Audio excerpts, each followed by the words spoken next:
Elizabeth! No, Elizabeth! No! Elizabeth, don't!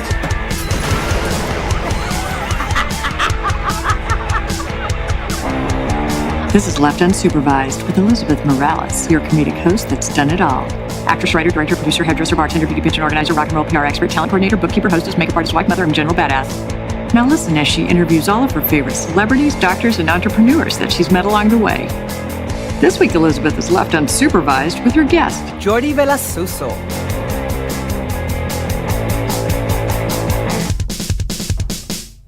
Mace, what would you do if you won an Emmy? Well, I mean, I would freak the fuck out, obviously. You wouldn't be working for me anymore, obviously. Absolutely not, no. And I mean, I guess my Emmy would travel with me everywhere I went. I mean, I don't know what else to say. I would go to a restaurant. I would need a chair for my Emmy. Would you? Would you order food for your Emmy? Oh, absolutely, yeah. It would be a separate part of me, you know? It's like Macy and her Emmy. We're everywhere together. An appendage. I would, go to a store, try on dresses. I'd be like, I'm sorry, I need to find a new outfit for my Emmy. For Emmy. Yeah, exactly. This is Macy and her Emmy. Yeah. They're never apart. What would you do if you won one? I think I'd have to take a selfie with it every day. Oh, my God, yes. Elizabeth awesome. and Emmy. Elizabeth and Emmy. I would have a love affair. I would do a video of me holding the wings and going around in circle. Would you give your Emmy In its slow own motion. Instagram, or would this be on your personal social media? Everything would be on I don't want Emmy getting any attention without me, so. Okay, so already now we're in competition with the Emmy. You win the Emmy, but then you're a little jealous of the Emmy. Emmy's starting to piss me off. That's amazing.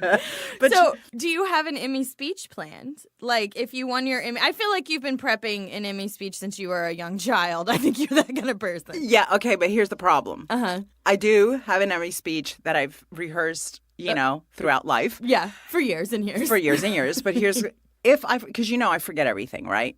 So I would probably have my speech on my notes so that when they call my name, or if they call my name, I would be ready prepared. If I forget. Mm-hmm. And knowing you would have to have special stationery for your Emmy speech. Exactly. You would not go lightly with this. It would be engraved in gold as you're highlighted. waiting. Well, yes. The prepping I would have to do on your Emmy speech. Oh, girl, I know, right? But here's what would happen. I would probably be so excited that I would run up there, and as I was about to give the speech, I would forget my speech, right? But it's okay because I wrote it down. But guess what? I left it in the chair. Because even if I brought it, you would. I probably wouldn't see it because I forgot my glasses. Oh, yeah. Well, you can't wear your glasses with an Emmy dress, so automatically your speech is screwed. Screwed. So guess what? You'd have to be there and be like, Mace. You'd be what's calling my line. Elizabeth, you wanted to first thank God and then your family? Oh, my God. But at least, I would get up there, too. That would put me in an award show, so I would be happy. Oh, well, I tell you, man, let's that's a goal. Yeah. Let's reach for the stars. Well, let's find out what our guest has done with his Emmy. Oh, yeah, we have an Emmy winner today. I'm we so excited. do. So let's go get him. Jordi Vilasuso. All right, let's get Jordi. In the studio today, we have Jordi Vilasuso. Jordi is known for his Emmy Award-winning role of Tony Santos on The Guiding Light. He has also starred in several films and television shows, including The Invitation, currently on Netflix, and South Beach on Hulu. You may also know him from Days of Our Lives and All My Children. Jordi has contributed his talents to hosting many events for influential organizations such as MALDEF, which is the national leading Latino civil rights organization.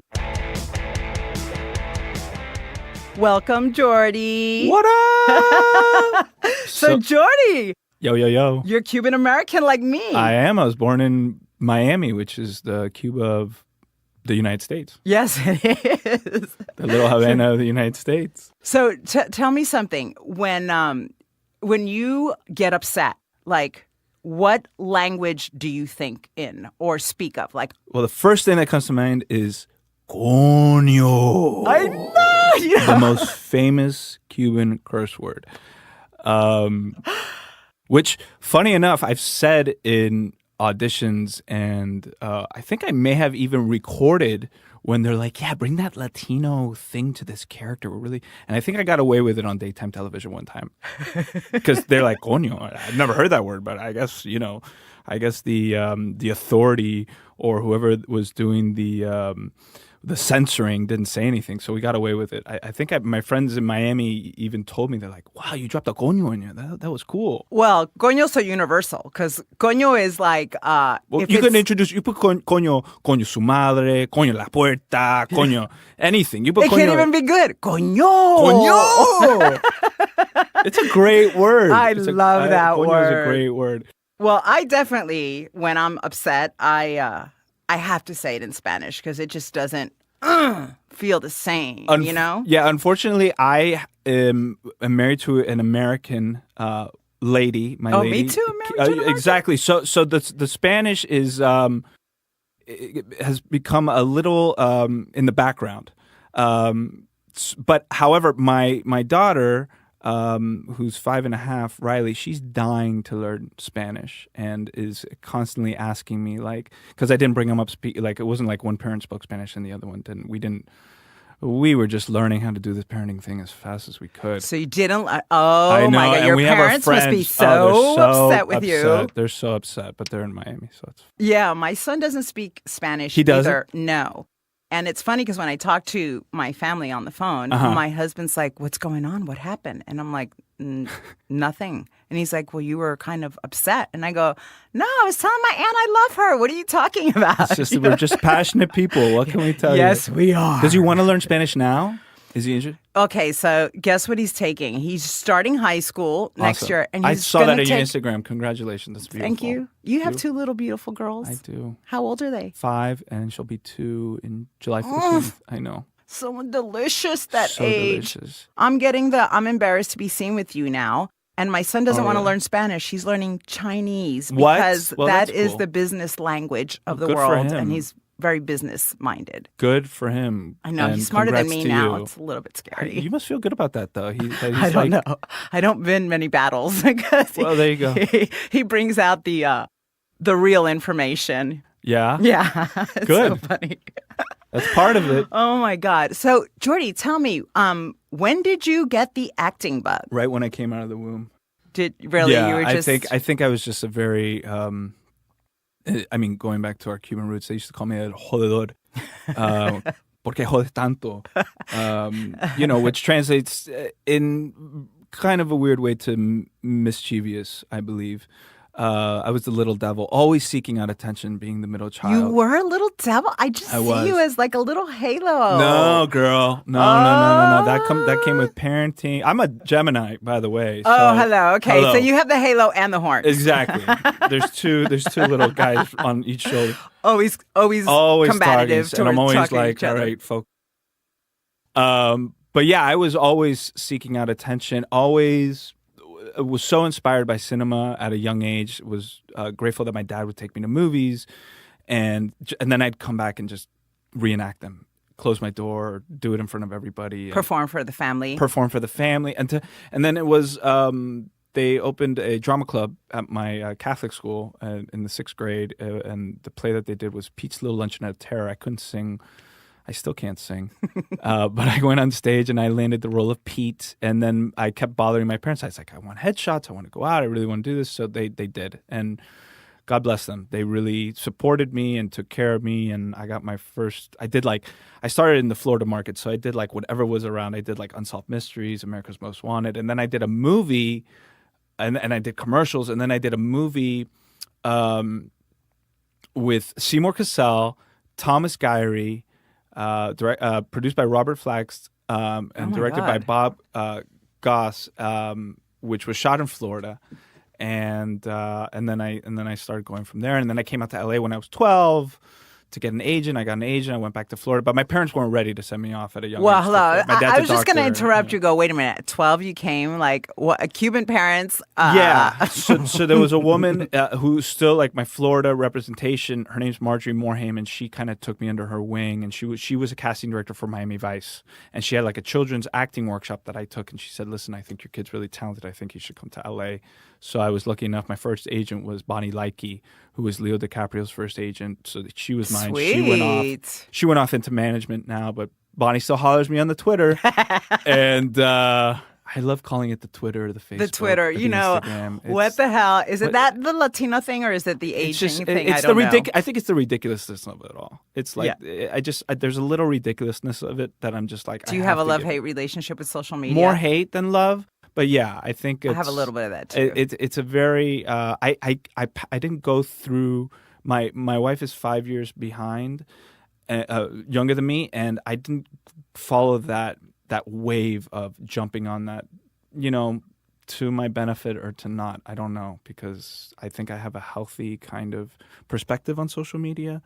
But there's also part of me that's like, dude, I gotta harp on that social media. I gotta post. I gotta do, and I'm like, I gotta take care. I gotta like be present.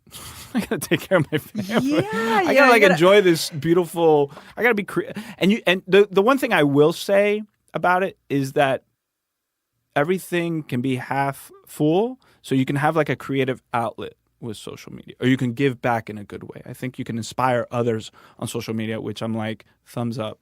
Yes, I'm all about that. Yeah, I think social media has amazing things, because look at all the amazing artists that have been able to create their own stuff without having to go through, all the channels, which is merely impossible sometimes. Yeah. I think there's more awareness, but I also think that it has created a generation of instant gratification, because like for me, I used to have to go to the library if I wanted to find something out. Like my son, like anything, he whips it out, and he's so into social media. He knows it more than me when I'm posting stuff. I got to ask him questions, and he's only 13. And it's crazy, like the stuff that they're coming up. I'm a bit of I guess a conspiracy theorist in a way, but I think they're gonna, like, in our time living on this planet, they're gonna have bionic humans. We're gonna have computer chips in our head that we're not gonna have phones, we're not gonna have watches. It's just gonna be like, all right, look up what happened in 1786, and it's just gonna pop up. Okay, now you're scaring me, Jordi. I know, it's like Terminator shit. Oh but my I think it's God. It's really gonna happen. All right. So now we have to get to the important stuff. Yeah, enough talk about Armageddon. Let's go. Listen, I used to be an extra Jehovah's Witness, so I don't even want to hear about that word. I want to hear about that. It's very interesting. I bet. I will tell you, sides. Let's switch chairs. It's weird. It's almost cultish, for I sure. would say, I've heard that. But hey, I'm here now. Yes, you are. So I have to set this up because I am dying to know. You're sitting there and you're nominated for a daytime Emmy, right? Yes. And you're waiting to hear if they're going to announce your name, yes. who the winner is. Yes. Take me through what's it like when you're sitting there. Well, you're nominated. Can you breathe? Like, take me through that. No, I mean, I was so young. The first time I was nominated, I was 20. First time I got nominated, I was 20, and I was sitting right next to my boss, the late Paul Rausch, who was a patriarch in soaps, and hired me on my first major gig. And he sat right next to me at the Emmys because I think he really thought I was going to win. But he knew. I was terrified. I was like, I don't think I prepared a speech. You didn't prepare a speech? No, I didn't prepare a speech. My whole family came. Like, this was like the thing with them. They would come. I mean, of course they came. They came to the first one, which I wasn't nominated. And then they came to the second one, and we bought like 6 tickets, which at the time was like $4,000. But they all flew up, and it was amazing. And and they did like this whole share that moment with your family. Well, the first time I lost, right? So it was kind of a let. And then the second time I felt like I had a really good chance. And I remember when I won, the first word that came out of my mouth was fuck. Coño. Fuck. Well, no. I probably should have said coño because you could probably not understand that. But if you look close enough, you could see fuck just come out of my mouth. It was amazing. I didn't write anything down because I told myself, perspective's everything, right? So if you can have some good self-talk, you can actually really enjoy things. And then, unfortunately, I left somebody out who was my manager at the time, Marjorie Morhaime. Yes, I'm giving you a shout out right now. Thank you, thank you, thank you for bringing me up in this business. And I always will. Next time I'm on stage, I will say your name right after God. Yeah. But it was amazing. I ran on stage. I danced. It's on YouTube, the clip. I actually just worked with the girl. Oh, her name escapes me right now. But she actually said my name wrong. Oh my God! How did she say it? She said Vilasuso? It's so funny because the name is just like phonetically. Vilasuso. It's fine. It's and I'm looking at my Instagram right now because I'm going to kill myself if I don't bring up her name. But she brought it up at the movie because she was at the movie that we were doing because she was like, oh my God, you're the guy. I brought up your name wrong during the Emmys and I was so embarrassed and my parents still weigh that over my head. And her parents were actually there. But anyways, I went on stage, I danced, I had a great time, and it was my moment. Did you celebrate after? I did a little bit. They had an interview. I had to be on, I think it was Good Morning America, right after, like at 6 a.m. So I couldn't, which was probably a good thing. So I had a glass of champagne and I came on. So the little angel came on. The little angel came on. Little that was devil's my fighting publicist. you. Yeah. My publicist, Alan Locker, my publicist said, listen, you got to be up super early and you got to be there. So I did. I remember going on and I was probably still a little hungover. And so where's your Emmy now? It's in my living room, missing half a wing because I had what did I was moving from Santa Monica to a different place in Santa Monica, and on the way it lost half a wing, which I can replace, but I think it's a little pricey. And I kind of like it. It's like a half wing. It's got a wing and a half. It's fine. Hey, it's got personality. It's got personality. It's a good, and it's brought me Alicia Lee Willis. Thank you, Alicia, for saying my name wrong during the Emmys.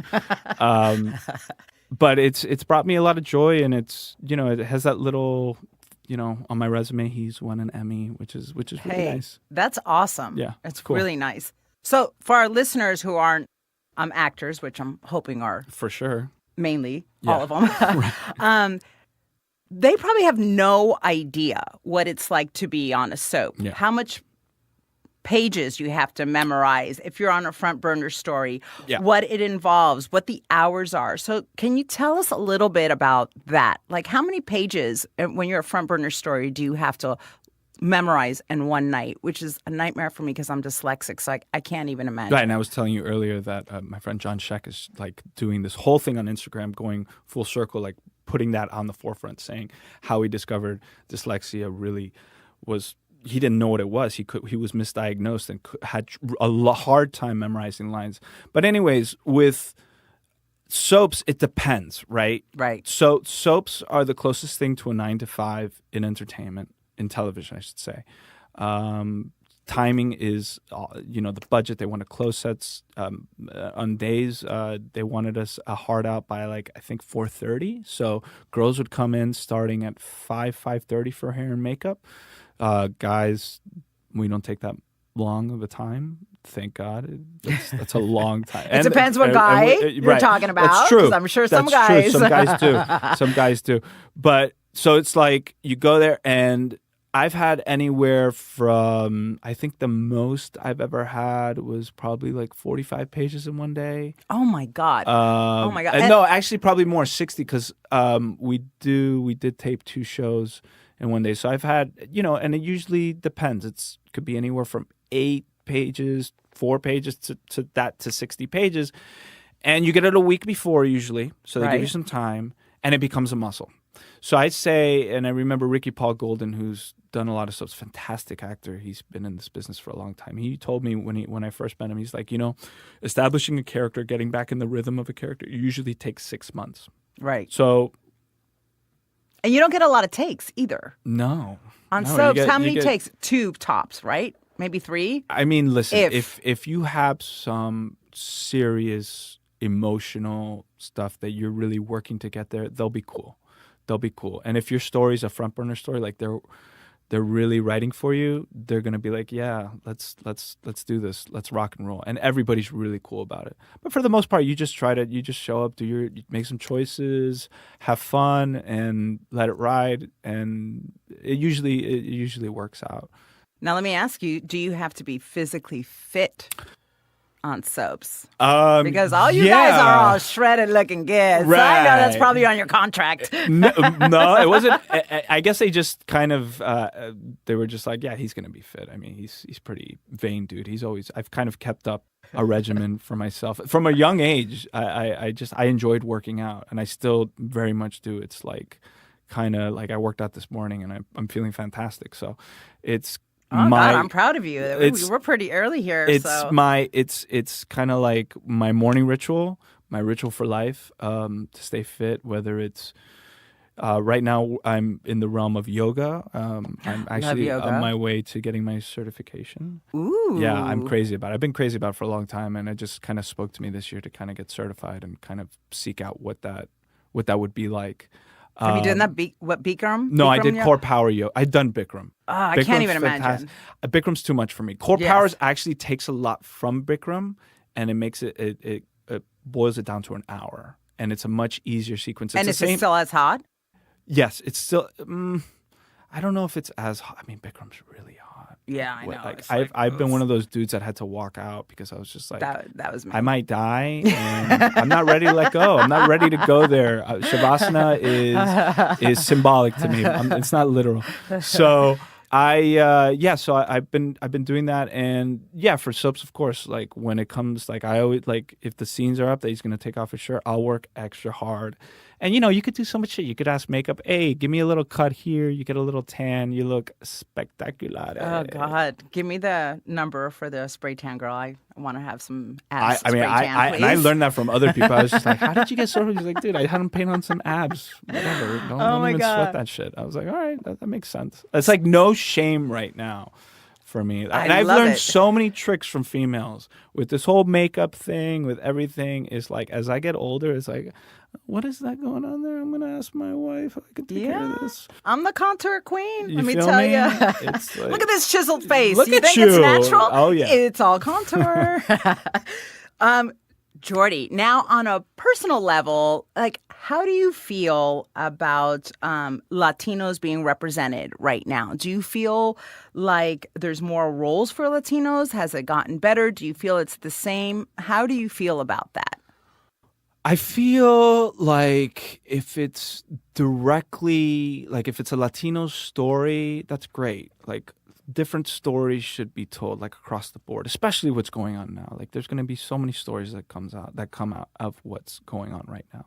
But if we're gonna integrate like diversity into this culture, it has to stop being like, oh, he's white, so he's got to be the star. She's white, so it's just got to be like, who do we like, guys? Like, let's take chances, Like, let's stop making it about this and just tell good stories and, go across the board and just, it doesn't necessarily just have to be one thing. And I think that's going to open up a lot of doors for Hispanics. I don't see it as black, white, or Hispanic or whatever. I just see it as like, let's just tell great stories. And if it happens to be like a Hispanic story or an African-American story, tell it, but let's not be like, pigeonholed to just it being about race and ethnicity. Like I think I can play John Smith. I'm not going to play John Hancock from a story about the United States, coming up in the United States, like signing the Declaration of Independence.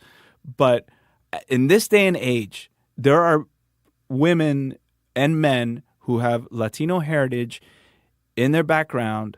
It may be half, it may be a quarter, it may be full. And they have American names, and people are like, and then they'll get the job and they'll be like, wait a minute, you're Hispanic? And it's like, yeah, it's okay. It's not a big deal. Well, yeah, I feel like a lot of it is based on a look, oh, you don't look, I go to auditions, you don't look Latina. Yeah. Speak to me in Spanish. Yeah. And so what does a Latino look like? You know what I'm saying? I think the Hispanic culture is multi-color, multi-accents, just like the American culture has different accents. You have Southern, you have this, you have that. That's all represented. Yes. I also think that as a Latina, all the cultures should be represented. All the accents should be acceptable. For sure. And because that's what our culture is. It's the Latino culture is everybody. Yeah. You know? Everybody. Yeah. So I'm just like, let's put good content out there and let's stop making it about like it's got to be this or that. Get the person who the director likes, whether he's Hispanic, black, or white. Like it doesn't, or Asian. Who cares? Just like tell a story. But, you know, they, like you're saying, they try to put you in a box. Yes. They really want to have control and put you in a box and say, okay, you're this.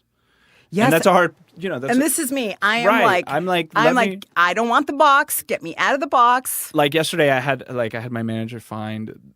I saw this thing on breakdowns. I was like, okay, find that, and she found it, and it looked like a cool role. And when I saw the role, it said Desmond, and it said Black or Latino. I was like, all right, well, let's see.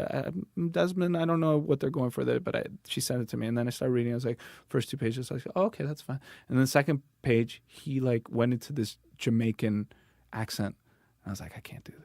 This is too much for a stretch for me. So I let it go, and I didn't make a big deal about it. I was just like, you know what? I know that's not in my toolbox, so I'm gonna let that go. I'm not gonna fight. I'm gonna put myself as a Jamaican guy. I'm gonna be like an SNL skit. It's gonna be ridiculous. You're so funny. They're gonna show that shit around town. And be like, look what this actor tried to do. That's so this funny. is crazy, man. I slap his face. I was like a gangster, like Jamaican. I put it like an afro. You're or something. Jamaican Cuban. Jamaican Cuban. All right, so I want to ask you if you have any soap opera fans. And I know that the soap fans are so dedicated, so giving. Do you have any crazy or / funny stories that you could share with us? I have. I remember when I was a young man, and I would be so when I did appearances back in the day, and they don't really do these anymore, but I guess Sears had a contract with for appearances. Right. So they would fly me out to the Sears lingerie store department. Ooh. Yeah. And I would be sitting there on a table with a stack of like 500 photos. And I would be sitting there and be a line of beautiful ladies waiting for my signature. And I remember one of my first experiences with that.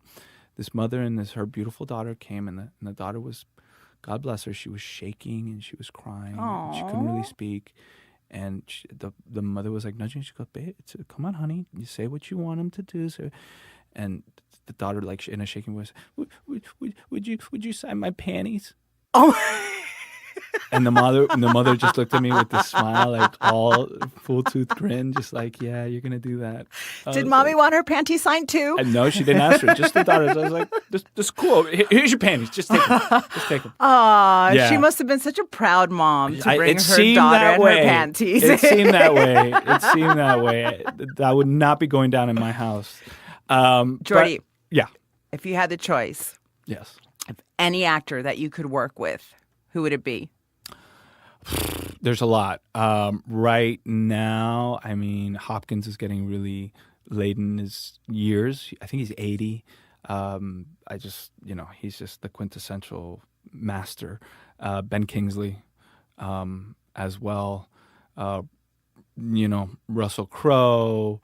And there's, Meryl, Cate Blanchett.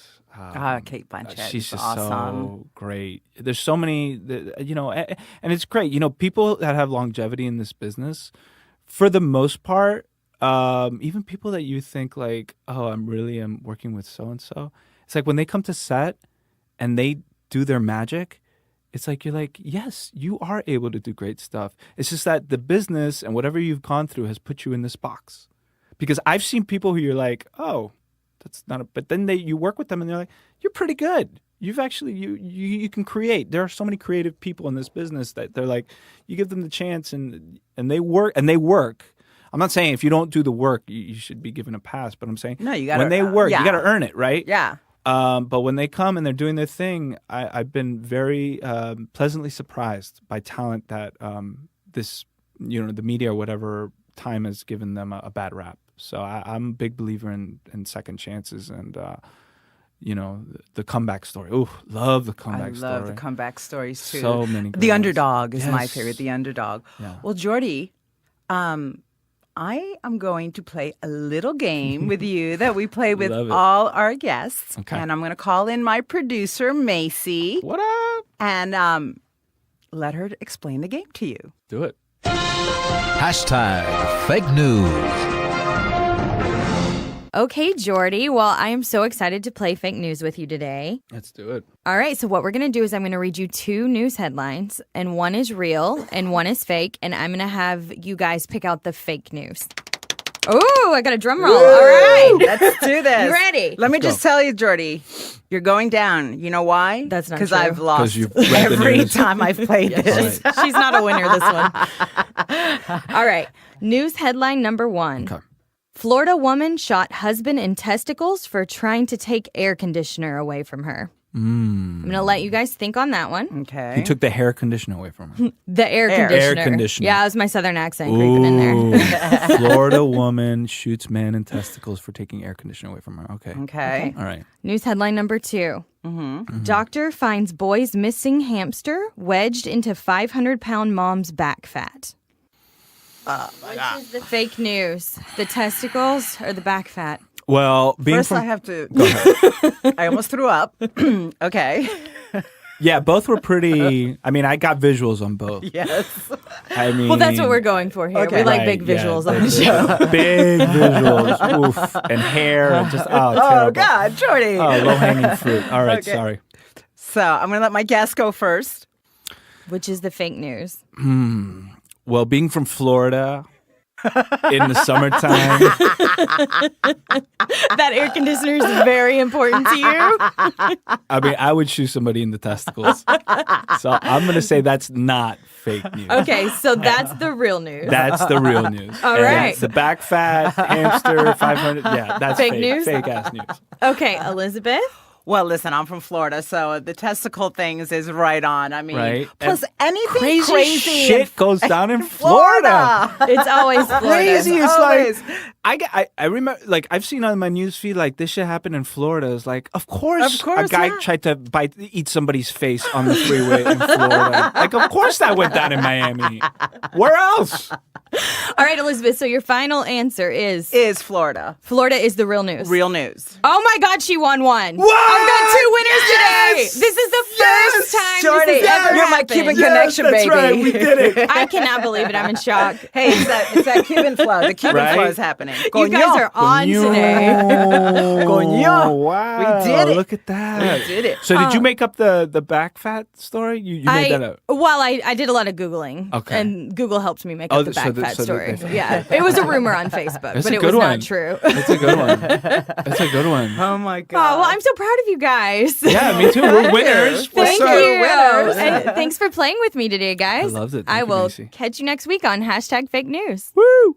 Jordi, thank you so much for coming and playing with me today. Such You a are pleasure. so fun. We have to do this again, Let's by the do way. it. I love it. I'll bring in the whole crew. Yes, I love Bring it. the I want to girls, see the those family. delicious Oh, little yeah. girls. They're so cute. And your wife is gorgeous. Thank you. Hello, you Yeah. did I died. really well. I died. So, do you have any social media? Can you let our listeners know where they can find you and follow you on social media? Yes, it's all across the board. It's at Jordi Vilasuso. So that's Jord like David Vilasuso. Vilasuso, just pronounce it phonetically and you will be fine. Yeah, that's me across the board at Instagram, at Jordi Vilasuso, at Twitter. And these days, I'm much more on the Instagram than the Twitter or the Facebook. In The. front of and all I will the continue social for media. the rest of my life calling them the. And don't forget to catch them on the Netflix. Yes.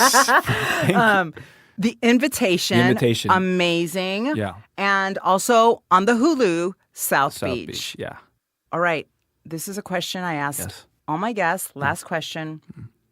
What would you do if you were left unsupervised and nobody can see or hear you and you were left unsupervised on set? You know, it's funny because there's all these gadgets on these cameras, and I know how expensive these cameras are, but I'm always fascinated and always just want to fiddle with these lenses and so I'd probably get on the camera and probably just press record and probably I'm gonna say it, hang my testicles over the lens. I love that answer. And let them find that on the cutting room floor. Yes. I mean, I might as well go with testicles, right? It's kind of the theme for today. It's the theme for today. So I was like, why not just go for it? I would have to, every camera lens that was going to be shooting me, I would make sure I put Vaseline on the lens. There you go. Just dreamy. Oh, that's the Vaseline gives that dreamy effect. I just had that happen. I was like, why did you do that? And they're like, oh, it gives a little something, something. I was like, oh, okay. Jordi, cool. You're the bomb. Elizabeth, thank you again. This was awesome. Let's do this again. For sure. All right. Thanks for listening to Left Unsupervised. Don't forget to stalk us on Facebook, Instagram, and Twitter at Left Unsupervised Podcast. We'll catch you guys next week. Thanks for listening.